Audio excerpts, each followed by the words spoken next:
to do it for itself because those two entities have essentially said no so far. Got it. Rich Edson, thank you very much indeed. All right, now we've got the Dow down 146 points. Big drop today. The House continues to debate climate change legislation. Joining us now with the latest is Congressman Ed Whitfield from Kentucky. Congressman, welcome to the program. As I understand the state of play, there will not be nearly as much revenue coming from cap and trade to the government as they wanted. Some permits will actually be given away. But my question, Congressman, is this. Will my utility bill still go up?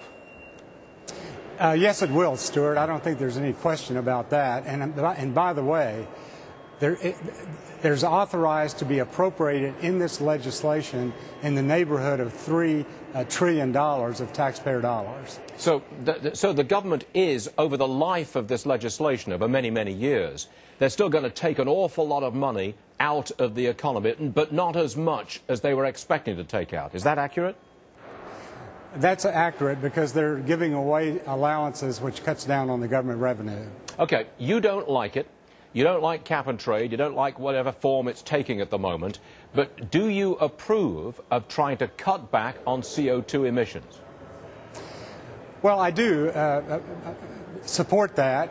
This legislation is bad because unilaterally it puts the United States in a position of being less competitive in the global marketplace because it will increase electricity rates by so much that China is not adopting a program like this, nor is India, and we're very much concerned we'll lose more jobs to those countries. I keep referring to the state of play and how cap and trade legislation is shifting and moving and some stuff's going in and some stuff's going out.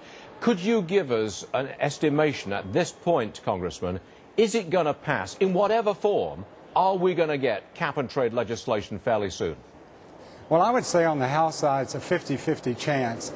The bill, to be truthful with you, is so bad, it's so comprehensive, it touches every aspect of our society, even to the point of requiring labels on your home to designate whether or not you meet energy efficiency rules or not.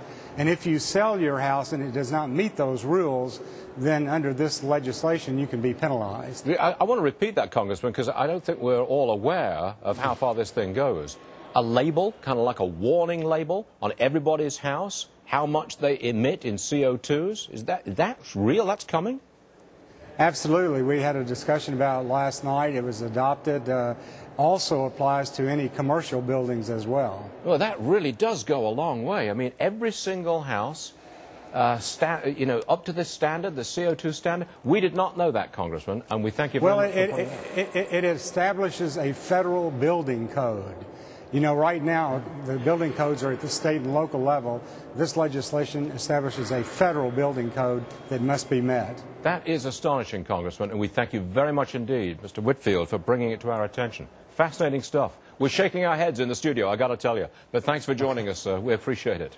Thank you. Next case, as they sometimes say. And many experts, the judge is with me, many experts say legal tort reform, capping awards on malpractice suits, for example, is essential for our healthcare system to keep going. But the Obama team wants someone else to handle it. You know where we're going with this one.